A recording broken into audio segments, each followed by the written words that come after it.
Good evening, everyone. Sinra Capital here. Just wanted to bring a live trading session that I took during the Asian session of today. So basically, it's just going to be a sped up video, but I will be telling you my confluences and what made me get into this trade. So I was a little late to recording it just because it's on the 1 minute chart and OBS just took a while to start up. But once I did get the recording started, it was already pushing down.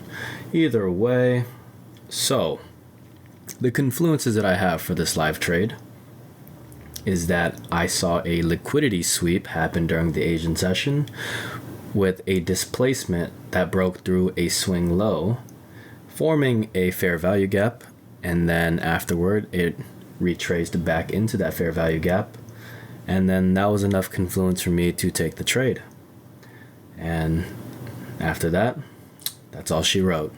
So I hope you guys enjoyed this quick little video, and if you'd like to see more live trading, whether it's on a live stream or just pre-recorded like this, just let me know in the comments below, and enjoy your night. Take care now. Sinra Capital out.